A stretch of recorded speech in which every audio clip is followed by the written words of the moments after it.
Okay, we're going to talk a little bit about graphing pendulum data. I've seen some flaws in these graphs, or some things that we want to change. Most of the graphs look pretty good, totally acceptable, except one thing I've seen, I think, on most of the graphs is that you'll put your frequencies up here. Let's say that this is 150. And then you'll put maybe 70 down here because none of your counts go lower than 70. We're looking at graphs of, as they compare to the graphs of basic functions. And the basic functions all have graphs that go all the way down to 0 here. If you're going to put 70 here, you better put a little indication of a break in the graph, because clearly from this is 0, this is the origin, this is 0. From 0 to 70 is this, if it's from 0 to 70 is this far, then 140 is going to go here and 150 is going to go here. So this can't be 70 and this 150 on a graph that doesn't have a break in the y-axis. So we're going to take that break out of the y-axis. I can find a damp place in this.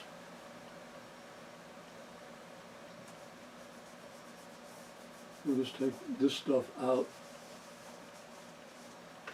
and see if we can get it clean so it's not smudged. So you can look at a nice, pretty graph. Okay, so if this is 150, of course that's a little inconvenient. Now we've got to break this into thirds. It's easier to break things into halves. But let's see if I can do that at least halfway decently. Okay, so we got 50 here, we've got 100 here. Okay, now we want to do this axis, and remember, of course, the longest pendulum was said to have a length of 1, and then you have lengths of 1/2 and 1/4. Well, to line this off, you start with the greatest length, and then hopefully you can divide that in half to make some sensible result. And yeah, I came up short. That wasn't good. And kind of smudge that out. So graph isn't as pretty as it was. Should be more like here. So here's 1/2, and here's 1/4. Okay. Now, I'll often see a graph that looks like this. Here's the axis, y-axis. On the x-axis, you have 1/4, 1/2, 1, because those are your numbers. Well, those numbers aren't equally spaced. Yeah, this distance is 1/4, this distance is 1/4, this distance is 1/2, which is twice as big as 1/4. So, you know, this wouldn't be 1/4. If you want to have 1/4, 1/2, what's equally spaced with that is going to be 3/4. And then you're going to have to come out a little further. Same distance, and there's 1. And if you compress this interval, the graph is going to be distorted. You're not going to get the right shape to the graph. You're not going to see the way the function behaves. Now that's obvious, and if you made that mistake late at night or something like that, well, everybody does that sort of thing. So you're already forgiven. Okay, so let's say now that you have 3 points. Well, okay. Let's say you've got your data points. You've got 3 data points for every observation. So let's say at 1 your data points are here. 3 points. And at 2 you've got 3 points, and they're up here, oh, a little higher. And 2 of them are pretty close together, so you kind of maybe draw them something like this.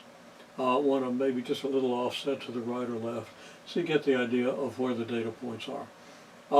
And then at 1/4, maybe we've got 3 points like so. Well, when you draw your curve for the graph, you're going to draw the curve that you think represents the way the pendulum really behaves. So you're probably going to go ahead and draw a curve more or less through the middle of these points, and it maybe look something like this. I don't know where that point is, I can't see it through my hand. Okay, that's not too bad, not great. So that would be a good graph. Now, things you don't want to do,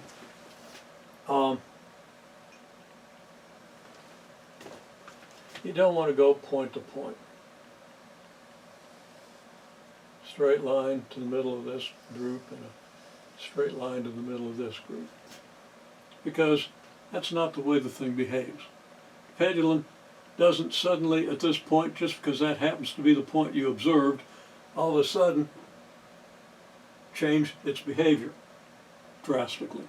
Behavior changes continuously from one length to the next. At least that's what we expect. That's the way we expect things to behave. They don't always, especially if you get down into the quantum world, it gets real weird. And the whole relationship between observation and phenomenon gets all messed up. At least according to our everyday intuition. It takes a long time to sort that stuff out. Okay, another thing you don't want to do, and I'm not going to draw it on there, but if you've got, let's say, points here,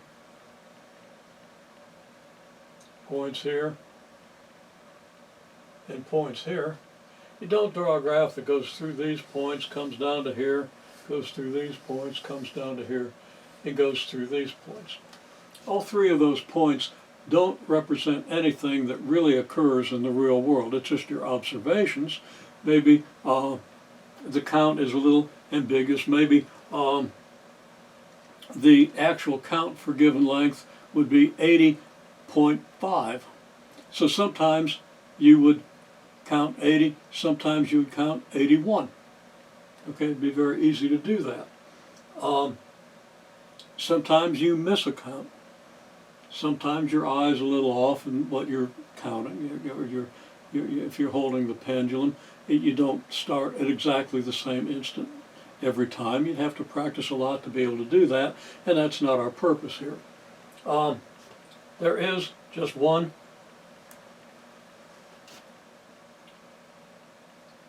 count that will go with each length. You don't know what it is, so your 3 points, your 3 dots, all have uncertainties in them, so you just kind of say, okay, well, let's see, I think the way these 3 dots balance out, the point should be here. The way these 3 dots balance out, it should be here. Let's see, this point is a little closer. You got 2 points a little closer down here than you have up here, so it'll be down maybe a little closer to here. Maybe you take the middle point. There are reasons why that might work in many cases, and then you sketch your curve. Okay? Now, I've drawn these orange lines. Those orange lines don't represent your curve, but those orange lines can be useful, because one thing we might want to do with this graph is construct a couple of fundamental triangles to represent the average behavior over each interval. So each triangle has a rise and a run and a slope, and the slope represents the average rate at which the count changes with respect to the length. So let's say that here, and I haven't put coordinates in these, although you would have coordinates. It looks like this distance here is about, that's about 50, so you have a rise, -50, and what's your run? Well, your run is this far. Coincidentally, your run is a quarter.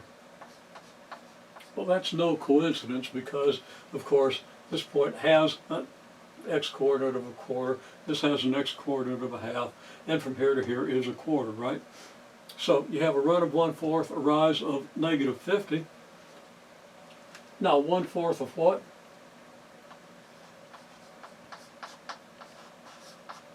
1/4 of a unit of length.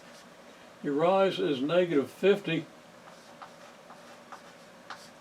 counts. So we're going to put meanings on these things. Units of length, counts. So that your slope is rise divided by run.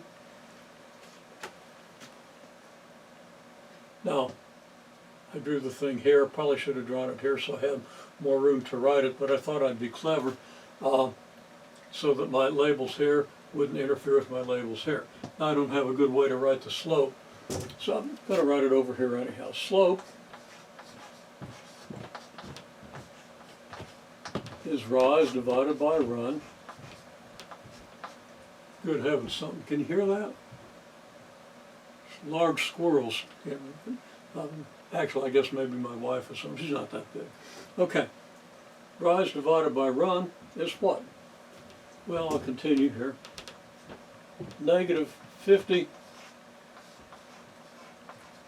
counts divided by 1/4 of a length unit. Hopefully you can read that. That's what it says. Negative 50 counts divided by 1/4 of a length unit.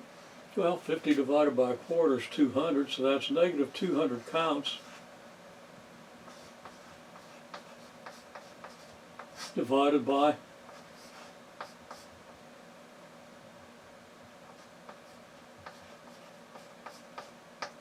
length units, which could be read as negative 200 counts per length unit.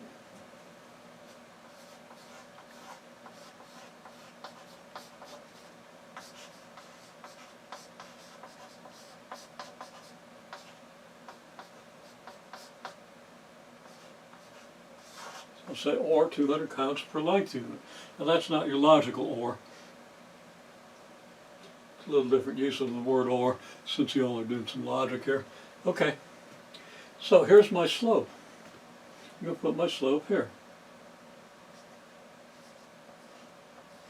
Negative 200. I'll just use C for counts, LU for length unit because I don't have room, because I didn't have the foresight to make this graph bigger. Okay?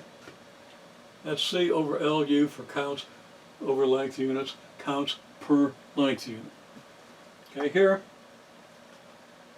I can do the same thing. I got to run. That's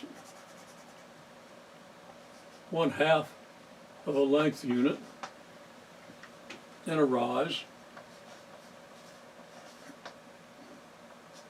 Negative what? Well, let's see, the rise compared to this. I'd say it's negative 35.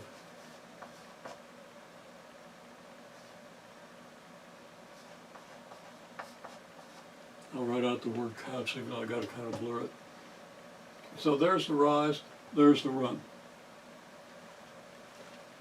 So that gives you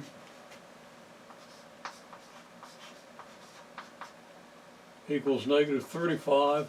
I'll use C for counts divided by 1/2 of length unit, which is negative 70 counts per length unit. So my slope is going all the way down from 200, negative 200. Magnitude of the slope is decreased from 200 to 70 counts per unit length unit. It's actually, slope has increased because as you're going from a number that's more negative to one that's less, you're increasing. Okay, that's a big negative slope, a less negative slope, eventually you get a zero slope. So you have an increasing slope. And the slope is increased from negative 200 to negative 70 counts per length unit. Now, we're going to be able to do interesting things with these slopes. Probably should have emphasized these slopes because that's what we're really after. We do want to think what the rise means and what the run means because that tells us what the slope means. It tells us if we have the units of the rise and the units of the run, it automatically tells us the units of the slope. It's going to be units of the rise because that's what goes in the numerator. divided by what's in the denominator, which is units of the run. Okay, well, that's the whole principle of labeling graphs with meaningful units, meaningful quantities, and thinking about what the quantities mean. And that's very important. That's where you get the meanings of the functions and the meanings of slopes of graphs of things that you've observed. This expands quite a bit. It's the basis of calculus. But it's also the basis of just understanding graphs.